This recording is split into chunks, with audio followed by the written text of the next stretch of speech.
दोस्तों, जब भी हम शिव जी की पूजा करते हैं या मन में उनका ध्यान करते हैं तो हमारे सामने उनकी एक तस्वीर या मूर्ति बन जाती है या प्रदर्शित होती है, जिसमें उनके एक हाथ में त्रिशूल, दूसरे हाथ में डमरू, गले में सर्पमाला तथा मस्तक पर चंद्र विराजमान होता है। लेकिन क्या आपको मालूम है कि आखिर ये सब कैसे शिव जी के आभूषण के रूप में विद्यमान हुए और उन्हें ये सब किसने दिए?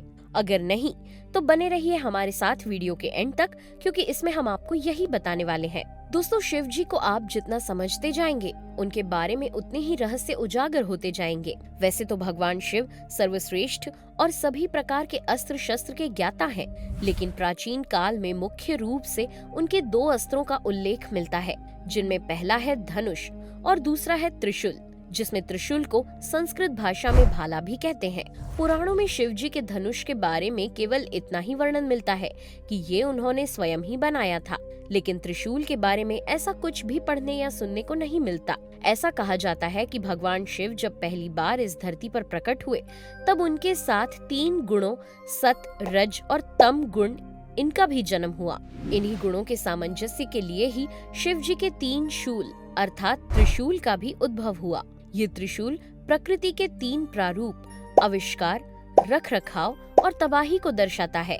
साथ ही तीनों काल, भूत, भविष्य, वर्तमान भी इसी त्रिशूल के अंदर समाते हैं। अब तो आप समझ ही गए होंगे कि तीनों काल अर्थात प्रकृति में संतुलन के लिए ही शिव जी इस त्रिशूल को हमेशा अपने हाथ में धारण किए रहते हैं। कहा जाता है कि ये शिव जी का सबसे प्रिय अस्त्र है, जिसका उपयोग उन्होंने गणेश जी के मूल सिर को अलग करने के लिए किया था। माता दुर्गा भी अपने कई हथियारों में से एक के रूप में त्रिशूल को रखती हैं। मान्यता तो ये भी है कि त्रिशूल के चलते विभिन्न प्रकार की नकारात्मक ऊर्जाएं हमसे दूर रहती हैं तथा ये व्यक्ति के घमंड को भी समाप्त करता है और इस भौतिक जीवन को छोड़कर सत्य की अनुभूति भी हमें कराता है। दोस्तों, भारत में आज भी एक ऐसा शहर मौजूद है जिसके बारे में कहा जाता है कि वो जमीन पर नहीं बल्कि शिव जी के त्रिशूल के ऊपर बना है। क्या आप उस शहर का नाम जानते हैं? कमेंट करके जरूर बताइए। दोस्तों, आपने त्रिशूल के साथ ही भगवान शिव के हाथ में एक छोटे से आकार का डमरू भी देखा होगा। भगवान शिव के डमरू हाथ में लिए रहने के कारण ही उन्हें डमरू हस्त भी कहते हैं। जिस प्रकार सभी हिंदू देवी देवताओं के पास एक न एक वाद्य यंत्र रहता है, उसी प्रकार शिव जी के पास डमरू है, जो कि नाद अर्थात संगीत का प्रतीक माना जाता है। डमरू के 2 अलग अलग भाग एक पतले गले जैसी संरचना से जुड़े होते हैं तथा ये दोनों अलग अलग भाग अस्तित्व की 2 विभिन्न परिस्थितियां व्यक्त तथा अव्यक्त को दर्शाते हैं। वर्णन मिलता है कि शिव जी के पहले कोई भी नाचना, गाना और बजाना नहीं जानता था। शिव जी के डमरू के नाद से ही संगीत के स्वरों की उत्पत्ति हुई। नाद तो आप जानते ही होंगे, ये एक ऐसी ध्वनि है जो कि ब्रह्मांड में निरंतर जारी है, जिसे ओम कहा जाता है। आपको बता दें कि शिव जी के डमरू से 14 तरह की आवाजें निकलती हैं, जिन्हें पुराणों में मंत्र भी माना गया है। हालांकि इन आवाजों में सृजन और विध्वंस दोनों के स्वर छिपे हुए हैं। आपको जानकर आश्चर्य होगा कि डमरू की ध्वनि जैसी ही आवाज हमारे भीतर भी बजती रहती है। हृदय की धड़कन और ब्रह्मांड की आवाज में भी डमरू के स्वर मिले हुए हैं। शिव जी के इस डमरू में इतनी ताकत होती है कि वो व्यक्ति की बड़ी से बड़ी बाधा को दूर कर सकता है। इसलिए आपने देखा भी होगा कि जब शिव जी अत्यधिक क्रोध में होते हैं तो वे तांडव नृत्य करते हैं और उस समय उनके हाथ में डमरू नहीं होता है, तथा जब वो अत्यधिक प्रसन्न होते हैं तो नटराज जैसे हाथ में डमरू लेकर नृत्य करते हैं, जिससे संपूर्ण संसार को आनंद की अनुभूति होती है। दोस्तों, शिव जी के हाथ में त्रिशूल और डमरू होने के साथ ही उनके मस्तक पर चंद्रमा भी शोभायमान रहता है। आखिर चंद्रमा को ही शिव जी के सिर पर शोभित होने का अवसर क्यों मिला? इसके बारे में 2 कथाएं प्रचलित हैं। शिव पुराण के अनुसार चंद्रमा का विवाह दक्ष प्रजापति की 27 बेटियों के साथ हुआ था। शायद ही आपको पता हो कि इन्हीं 27 कन्याओं को 27 नक्षत्र भी कहा जाता है। वैसे तो सभी कन्याएं अत्यंत ही सुंदर, रूपवती और गुणवती थीं, परंतु चंद्रमा को उनमें से रोहिणी नाम की कन्या से अत्यंत ही प्रेम व लगाव था, जिस कारण वो अपना अधिकांश समय रोहिणी के साथ ही व्यतीत करते थे। जब बहुत समय तक ऐसा ही होता रहा तो अन्य कन्याओं ने अपने पिता दक्ष से चंद्र की शिकायत कर दी, जिससे क्रोधित होकर दक्ष ने चंद्रमा को दक्षिण दिशा में धीरे धीरे क्षय होने का श्राप दे दिया। तब इस श्राप से मुक्ति पाने के लिए चंद्रमा भगवान शिव का शिवलिंग बनाकर उसकी तपस्या करने लगे। फिर चंद्रमा की तपस्या से प्रसन्न होकर शिव जी ने उनकी जान बचाई तथा उन्हें अपने सिर पर स्थान दिया। चंद्र ने जिस स्थान पर शिव जी की तपस्या की थी वह स्थान सोमनाथ के नाम से प्रसिद्ध हुआ। लेकिन इतने सब प्रयासों के बाद भी चंद्र पूरी तरह दक्ष के श्राप से मुक्त नहीं हो पाए। इस कारण ही एक पक्ष में चंद्रमा धीरे धीरे बढ़ता है और दूसरे पक्ष में धीरे धीरे उसका क्षय होता जाता है। अन्य वर्णन के अनुसार समुद्र मंथन के समय जो हलाहल विष निकला था, ये विष इतना तेज था कि इसे प्रकृति में शिवजी के अलावा कोई भी धारण नहीं कर सकता था। तब सृष्टि की रक्षा के लिए शिवजी ने उस विष को ग्रहण किया।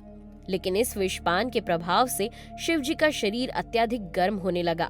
तब चंद्र तथा अन्य देवताओं ने प्रार्थना की कि वो अपने शीश पर चंद्रमा को धारण करें, जिससे उनके शरीर में शीतलता बनी रहे, क्योंकि चंद्रमा बेहद शीतल है और उससे सृष्टि को शीतलता प्राप्त होती है।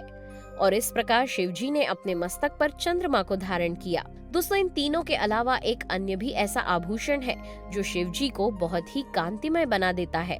उसे आपने शिवजी के गले में देखा होगा। जी हाँ, यही है शिव के सेवक नागवंशी वासुकी। शिव को नागवंशियों से कुछ ज्यादा ही लगाव था और ये सभी नागवंशी शिव के क्षेत्र हिमालय में ही रहते थे, जिनमें नागों के प्रमुख 5 कुल शेषनाग, वासुकी, तक्षक, पिंगला और कारकोटक हुआ करते थे। इनमें से शेषनाग को नागों का प्रथम राजा माना जाता है। साथ ही हम इन्हें अनंत के नाम से भी जानते हैं। ये भगवान विष्णु के भी सेवक थे।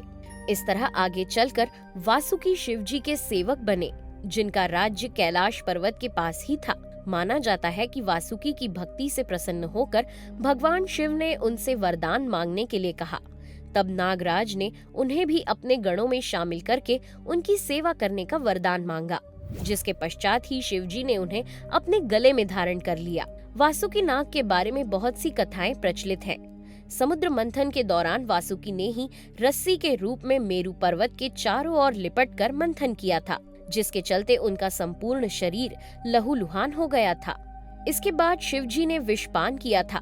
तब वासुकी सहित अन्य नागों से भगवान शिव की सहायता की और विष ग्रहण किया था। कहा जाता है कि जब वासुदेव कृष्ण को कंस की जेल से बचाकर गोकुल ले जा रहे थे, तब तेज बारिश और यमुना के तूफान से वासुकी नाग ने ही उनकी रक्षा की थी।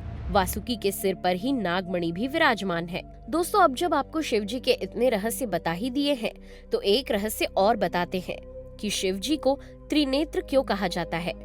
एक बार जब हिमालय पर भगवान शिव सभा कर रहे थे, जिसमें सभी देवता ऋषि मुनि शामिल थे, तभी सभा में माता पार्वती आईं और उन्होंने सहज ही मनोरंजन के लिए शिवजी की आंखों को हाथों से ढक लिया।